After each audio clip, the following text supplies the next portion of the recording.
Paz do Senhor, irmãos. Vamos continuar nossa leitura bíblica diária, iniciando o livro de 1 Coríntios, capítulos 1, 2, 3 e 4. Eu, Paulo, que fui chamado pela vontade de Deus para ser apóstolo de Jesus Cristo, escrevo junto com o irmão Sóstenes esta carta à Igreja de Deus que está na cidade de Corinto. Escreva a todos os que, pela sua união com Cristo Jesus, foram chamados para pertencerem ao povo de Deus. Esta carta é também para aqueles que em todos os lugares adoram nosso Senhor Jesus Cristo, Senhor deles e nosso. Que a graça e a paz de Deus, o nosso Pai e do Senhor Jesus Cristo estejam com vocês. Eu sempre agradeço ao meu Deus por causa da graça que Ele tem dado a vocês, por meio de Cristo Jesus. Por estarem unidos com Cristo Jesus, vocês foram enriquecidos em tudo, tanto no dom de anunciar o Evangelho como no dom da sabedoria espiritual. A mensagem a respeito de Cristo está tão firme em vocês que vocês não têm deixado de receber nenhum dom espiritual, enquanto esperam a vinda do nosso Senhor Jesus Cristo. Cristo vai conservá-los firmes até o fim, para que no dia da volta do Senhor Jesus Cristo vocês não tenham culpa de nada. Deus é fiel e chamou vocês para que vivam em união com o seu Filho Jesus Cristo, o nosso Senhor. Irmãos, peço pela autoridade do nosso Senhor Jesus Cristo que vocês estejam de acordo no que dizem e não haja divisões entre vocês. Sejam completamente unidos num só pensamento e numa só intenção. Pois, meus irmãos, algumas pessoas da família de Cloé me contaram que há brigas entre vocês. O que eu quero dizer é isto: cada um de vocês diz uma coisa diferente. Um diz eu sou de Paulo, outro eu sou de Apolo, outro eu sou de Pedro e ainda outro eu sou de Cristo. Por acaso Cristo foi dividido em várias partes? Será que Paulo morreu crucificado em favor de vocês? Ou será que vocês foram batizados em nome de Paulo? Graças a Deus que eu não batizei nenhum de vocês, a não ser Crispo e Gaio. Assim, ninguém pode dizer que vocês foram batizados em meu nome. Ah, sim, batizei também Estéfanas e a família dele, mas não lembro de ter batizado mais ninguém. Pois Cristo não me enviou para batizar, mas para anunciar o Evangelho e anunciá-lo sem usar a linguagem da sabedoria humana, para não tirar o poder da morte de Cristo na cruz. De fato, a mensagem da morte de Cristo na cruz é loucura para os que estão se perdendo, mas para nós que estamos sendo salvos é o poder de Deus, pois as Escrituras Sagradas dizem: destruirei a sabedoria dos sábios e acabarei com o conhecimento dos instruídos. Então, o que poderão dizer os sábios e os instruídos? O que vão dizer os grandes oradores deste mundo? Deus tem mostrado que a sabedoria deste mundo é loucura, pois Deus, na sua sabedoria, não deixou que os seres humanos o conhecessem por meio da sabedoria deles. Pelo contrário, resolveu salvar aqueles que creem e fez isso por meio da mensagem que anunciamos, a qual é chamada de louca. Os judeus pedem milagres como prova, e os não-judeus procuram a sabedoria. Mas nós anunciamos o Cristo crucificado, uma mensagem que para os judeus é ofensa e para os não-judeus é loucura. Mas para aqueles que Deus tem chamado, tanto judeus como não-judeus, Cristo é o poder de Deus e a sabedoria de Deus. Pois aquilo que parece ser a loucura de Deus é mais sábio do que a sabedoria humana, e aquilo que parece ser a fraqueza de Deus é mais forte do que a força humana. Agora, meus irmãos, lembrem do que vocês eram quando Deus os chamou. Do ponto de vista humano, poucos de vocês eram sábios ou poderosos, ou de famílias importantes. Para envergonhar os sábios, Deus escolheu aquilo que o mundo acha que é loucura, e para envergonhar os poderosos, Ele escolheu o que o mundo acha fraco. Para destruir o que o mundo pensa que é importante, Deus escolheu aquilo que o mundo despreza, acha humilde e diz que não tem valor. Isso quer dizer que ninguém pode ficar orgulhoso, pois sabe que está sendo visto por Deus. Porém, Deus uniu vocês com Cristo e fez com que Cristo seja a vossa sabedoria. E é por meio de Cristo que somos aceitos por Deus, nos tornamos os povo de Deus e somos salvos. Portanto, como as Escrituras Sagradas dizem, quem quiser se orgulhar, que se orgulhe daquilo que o Senhor faz. Capítulo 2. Meus irmãos, quando fui anunciar a vocês a verdade secreta de Deus, não usei muitas palavras nem grande sabedoria, porque quando estive com vocês, resolvi esquecer tudo a não ser Jesus Cristo, e principalmente a sua morte na cruz. Quando visitei vocês, eu estava fraco e tremia de medo. O meu ensinamento e a minha mensagem não foram dados com a linguagem da sabedoria humana, mas com provas firmes do poder do Espírito de Deus. Portanto, a fé que vocês têm não se baseia na sabedoria humana, mas no poder de Deus. Porém, para os que são espiritualmente maduros, anunciamos uma mensagem de sabedoria, mas não é de uma sabedoria deste mundo, nem a dos poderes que o governam e que estão perdendo o seu poder. A sabedoria que anunciamos é a sabedoria secreta de Deus, escondida dos seres humanos. A sabedoria que o próprio Deus, antes mesmo da criação do mundo, já havia escolhido para a nossa glória. Nenhum dos poderes que agora governam o mundo conheceu essa sabedoria, pois se tivessem conhecido, não teriam crucificado o glorioso Senhor.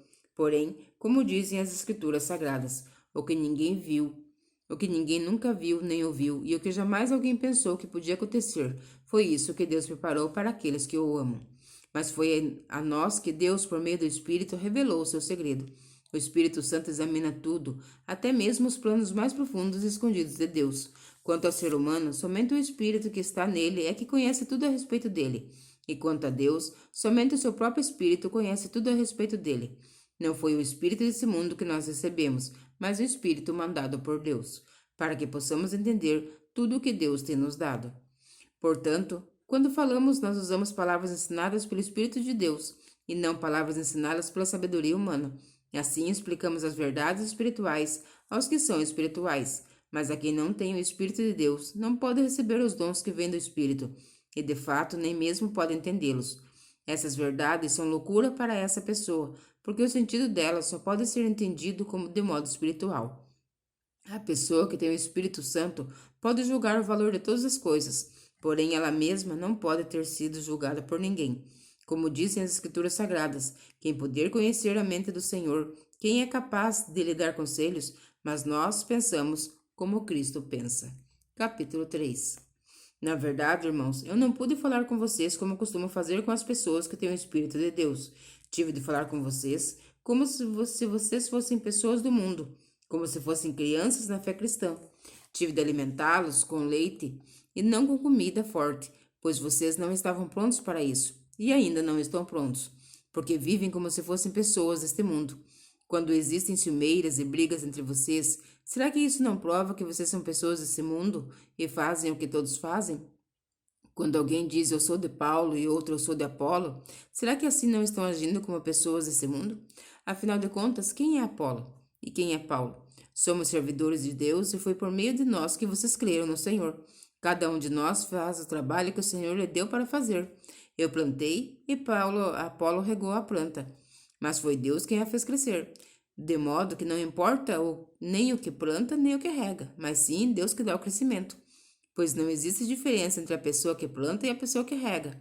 Deus dará a recompensa de acordo com o trabalho que cada um tiver feito, porque nós somos companheiros de trabalho no serviço de Deus, e vocês são o terreno no qual Deus faz o seu trabalho. Vocês também, o edifício de Deus. Usando o dom que Deus deu, eu faço o trabalho de um construtor competente. Põe um alicerce e outro constrói em cima dele, porém cada um deve construir com cuidado. Porque Deus já pôs Cristo como o único alicerce e nenhum outro alicerce pode ser colocado. Alguns usam ouro ou prata ou pedras preciosas para construírem em cima do alicerce, e ainda outros usam madeira, ou capim ou palha. O dia de Cristo vai mostrar claramente a qualidade do trabalho de cada um, pois o fogo daquele dia mostrará de cada pessoa. O fogo vai mostrar e provar a sabedoria e qualidade do trabalho. Se aquilo que alguém construir em cima do alicerce resistir ao fogo, então o construtor receberá a recompensa. Mas se o trabalho de alguém for destruído pelo fogo, então esse construtor perderá a recompensa. Porém, ele mesmo será salvo como se tivesse passado pelo fogo para se salvar. Certamente vocês sabem que são o templo de Deus e que o Espírito Santo vive em vocês. Assim, se alguém destruir o templo de Deus, destruirá essa pessoa. Pois o templo de Deus é santo e vocês são o seu templo. Que ninguém engane a si mesmo. Se algum de vocês pensa que é sábio, conforme a sabedoria humana, então precisa se tornar louco para ser de fato sábio. Pois aquilo que este mundo acha que é sabedoria, Deus acha que é loucura. Como dizem as Escrituras Sagradas, Deus pega os sábios nas suas espertezas. E também, o Senhor sabe que pensamentos dos sábios não valem nada. Ninguém deve se orgulhar daquilo que as pessoas podem fazer, pois tudo é de vocês. Isto é Paulo, Apolo, Pedro, este mundo, a vista e a morte, o presente e o futuro. Tudo isso pertence a vocês, e vocês pertencem a Cristo, e Cristo pertence a Deus. Capítulo 4. Vocês nos devem tratar como servidores de Cristo, que foram encarregados de administrar a realização dos planos secretos de Deus, que exige de quem tem essa responsabilidade é que seja fiel ao seu Senhor, mas para mim não tem a menor importância ser julgado por vocês ou por um tribunal humano. Eu não julgo nem a mim mesmo. A minha consciência está limpa, mas isso não prova que sou de fato inocente. Quem me julga é o Senhor. Portanto, não julguem ninguém antes da hora. Espere o julgamento final. Quando o Senhor vier, ele trará para a luz os segredos escondidos no escuro e mostrará as intenções que estão no coração das pessoas. Então cada um receberá de Deus os elogios que merece. Meus irmãos, é para instruir vocês que eu tenho aplicado essas lições a mim mesmo e a Apolo. Usei nós dois como um exemplo para que vocês aprendam o que quer dizer o ditado: obedeça ao que está escrito. Ninguém deve se orgulhar de uma pessoa e desprezar a outra. Quem é que fez você superior aos outros? Por acaso não foi Deus quem lhe deu tudo o que você tem? Então por que é que você fica todo orgulhoso como se o que você tem não fosse dado por Deus? Pelo que parece, vocês já têm tudo o que precisam. Já são ricos, vocês já se tornaram reis e nós não. Que bom que vocês fossem reis de verdade para que nós pudéssemos reinar junto com vocês, porque me parece que Deus pôs a nós, os apóstolos, no último lugar. Somos como as pessoas condenadas a morrer em público, como espetáculo para o mundo inteiro, tanto para os anjos como para os seres humanos. Por causa de Cristo, nós somos loucos, mas vocês são sábios por estarem unidos com Ele. Nós somos fracos e vocês são fortes. Vocês são respeitados e nós somos desprezados. Até agora temos passado fome e sede. Temos nos vestido com trapos, temos recebido bofetadas e não temos lugar certo para morar. Temos descansado de trabalhar para nos sustentar. Quando somos amaldiçoados, nós abençoamos. Quando somos perseguidos, aguentamos com paciência. Quando somos insultados, respondemos com palavras delicadas. Somos considerados como lixo e até agora somos tratados como imundície desse mundo. Não estou escrevendo essas coisas para envergonhar vocês, mas para ensiná-los como se vocês fossem meus próprios filhos queridos. Mesmo que vocês tivessem milhares de mestres na fé cristã, não poderiam ter mais de um pai. Pois quando eu levei a vocês o Evangelho, eu me tornei o pai de vocês, na vida que vivem em união com Cristo Jesus.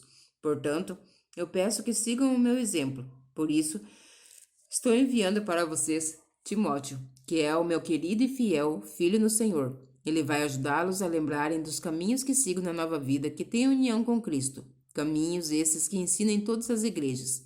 Alguns de vocês ficarão orgulhosos, certos de que eu não iria visitá-los. Porém, se o Senhor quiser, eu vou visitá-los logo. Então vou saber o que esses orgulhosos são capazes de fazer, e não somente o que eles são capazes de dizer. Pois o reino de Deus não é coisa de palavras, mas de poder. O que é que vocês preferem? Que eu vá até vocês com um chicote ou com o coração cheio de amor e bondade? Que o Senhor Jesus continue abrindo a nossa mente para o entendimento da sua palavra e que você fique na santa e gloriosa paz do Senhor Jesus Cristo.